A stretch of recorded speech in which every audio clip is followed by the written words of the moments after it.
Welcome to A Race Down Memory Lane, your go-to source for unbiased NASCAR news. We're your hosts, Lydia and Cassandra Johnson. So, we are coming off of the race at Kansas, supposedly. Yeah. Here are your stage results. Winners of the stages are Ryan Blaney and Kyle Larson. Kyle Larson will not get the points for winning that stage. We'll discuss that in more detail later. But Yeah. look at our picks and predictions. Those are predictions, right? Predictions. Yeah. Not bad. Not bad at all. Okay. And even though the video for pre came out just after It the was race like 2 ended, minutes after the end of the race. There's There's no way no we way could we have filmed filmed and and edited and uploaded. converted and uploaded in 2 minutes. yeah. We predicted before the race. I think the camera's curving. Oh well. Ah. Here's our finishing order. Kevin Harvick won again. There is no way He's he is cheating. doing things honestly. He's cheating. He's already been I would caught be once. extremely surprised if he's not cheating. Yeah. So that makes his 5th win if you include the encumbered win, which you shouldn't, because he wouldn't have won that if he hadn't cheated. So 4 wins. Other than that, we've got our other 2 predictions up close in there. Logano was your prediction? No, I predicted Harvick. You predicted Harvick. Logano was Nessa's and Larson was mine. We'll get back to that. Almirola, solid 9th place finish. Menard in 6th. Menard and Almirola are 2 that Yikes. finally gotten good equipment, and they're making waves. Mm-hmm. Look at the point standings when we get there. We'll point them out. Outside the top 10, we have Chase Elliott finishing 12th, Clint Boyer in 15th, Jimmy Johnson 19th. He ran a lot better than that most of the day, and then, or did he? Maybe I'm thinking of somebody else. It's been a long day. I don't think so. He was struggling all day because he was really loose, or really tight. Something like that. Anyway, McDowell finished 20th. Ignore me. Byron finished 33rd after wrecking, and he took out Kenseth, who finished 36th. Here are our chase standings. We've still got Kyle Busch at the top. He seems to be doing the best in points. So how I work this is not by the number of wins, obviously, but by those who have won are locked in, but then I order those by their position in the point standings. Right. If that makes sense, I hope so.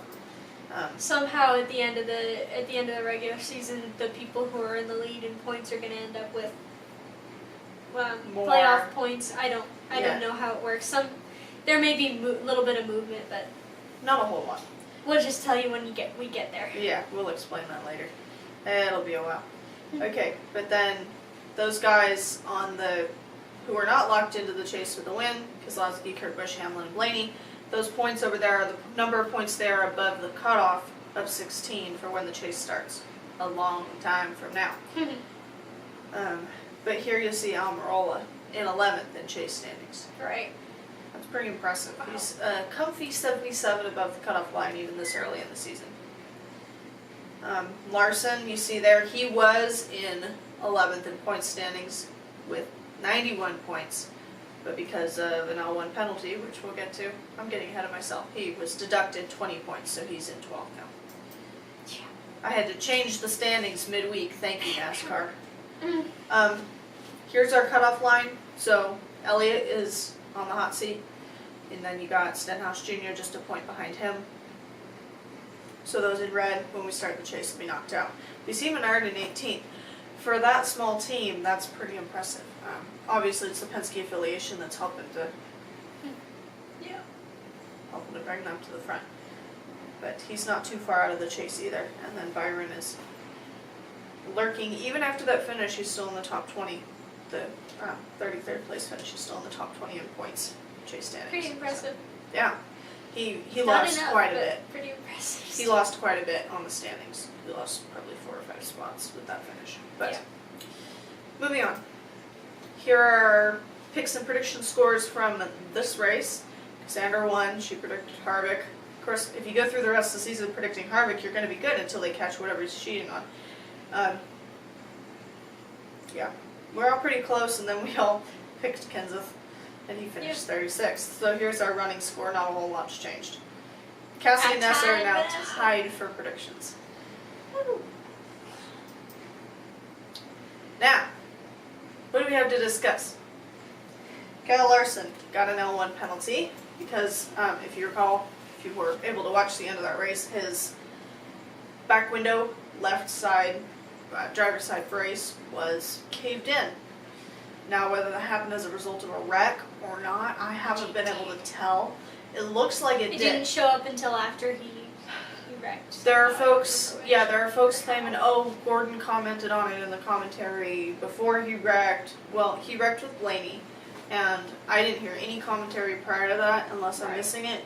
And then, that doesn't mean they didn't cheat, because they did come into pits twice. The first time they missed the lug nuts when they came back in to repair the wreckage damage, and then they had to come in again.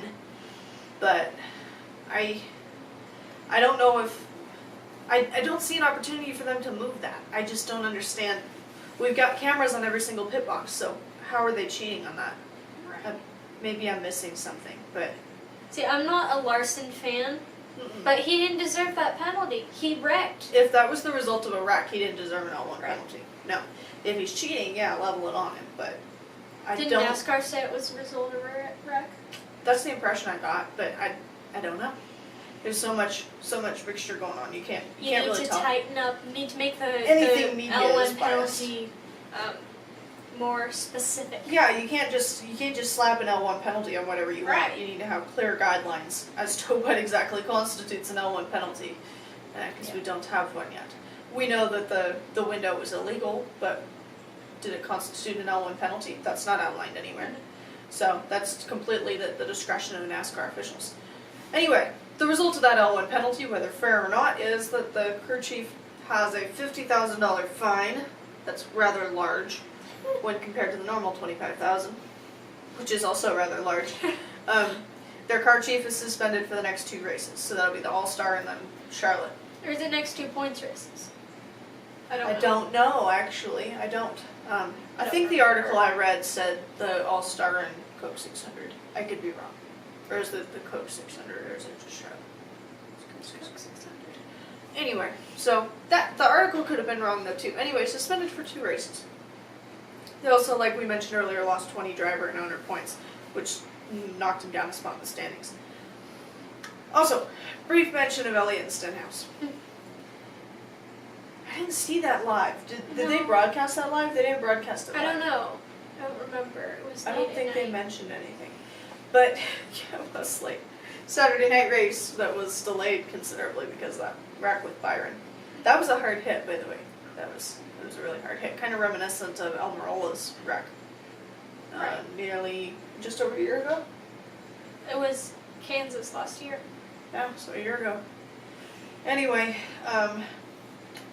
good safer barriers though. He walked out of it. What was I saying? Elliott and Stenhouse. Right. So it looked to me from the video footage I saw, which was just replay, so they obviously edited and there could have been something beforehand that wasn't put in the video. It looked like Elliott initiated it, which kind of surprised me. We've got a bunch of toddlers racing now. We do. Lord. Like, Elliott used to not be able to approach anybody and was kind of a pushover, and now I think he's swung to the other end of the spectrum and needs to back off a little bit. But then Stenhouse hit it back harder and with their vehicles, which I have an issue with. I have an issue with the vehicles. Number one, that's a lot of work for your team. You make it through the race, may or may not have considerable damage to the vehicle, and then you go wreck it on the cooldown lap? What? That's not much respect for your guys in the garage who have to fix that car for next week or whenever you want to race it next. So that's kind of a stupid move for starters. And then just the principle of using your car as a weapon. Don't do that. It's not safe, not necessary. If you need to talk to somebody and maybe even have a little shoving match, then do that outside the vehicles. Less likely if of you're somebody gonna get mad getting at someone, killed. at least make visible physical pain. Right? Have a physical confrontation where you're at Give risk them of a getting hit. scar. That'll help them remember.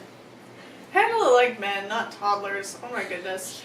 Anyway, maybe I'm a little off on that, but it seems to me that was just childish. Like, who knows what it was even for, but they got into it. I thought I'd mention that. Our disapproval of that general behavior. Yep. Anything else to add to that? Did you see any more than I did? No.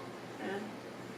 I'll I have to think do I some saw more less research. than you did. I could be wrong, but it looked to me like Elliott initiated it. He wasn't happy with something Stenhouse had done during the race. Right. Came up, ran up behind him, gave him a tap on the right rear corner panel, and Stenhouse decided he wanted to make a thing of it and hit it back harder. So, which it was Elliott's fault. He initiated it. But yeah, overall a pretty interesting race compared to the last few we've had. Harvick obviously won again, which is getting rather boring. But Kyle Busch was very frustrated. That's always nice to see. I'm sad to see Kenseth back out, and glad Byron and everyone else involved in that was okay. That was pretty hard-wrecking. Mm-hmm. Johnson, Hendrick continuing to struggle. But other than that, Larson was the best running Chevy, and we don't know whether he was cheating, or even if he wasn't cheating, why was he running well? Was it because the back window was caved in? Yeah. He seemed to be doing fine before that too, so seemed to have some speed. But anywho, interesting. We'll see how this plays out through the season. They seem to be really happy about throwing that L1 penalty around, so that could really have some impacts as we get closer to the chase. Mm-hmm. It did for, was it Hamlin last year? Had something. L1 penalty right before the chase. Yeah. L2, something that hit him hard. Yeah, it was Hamlin. And then, of course, Logano won Richmond last year, but that was encumbered, and he didn't win again. So Right. he didn't even make it. He didn't into make the chase. Because, he So, only had yeah. the one win and it was encumbered. So, which that one was warranted. They were messing with stuff that they thought they could squeak by LIS, and they did for a long time. Mm-hmm. Finally got caught. So that one was a no-no. That was clearly a no-no. Bad boy. Anyway, I think we're in our rambling stage. She Anything needs else? to go to bed. I do. I'm tired. I have a lot to do tonight, actually. Okay. Anything you want to say? No. No. No. Okay. This has been Post Kansas Race Down Memory Lane, your The go-to source for unbiased NASCAR news.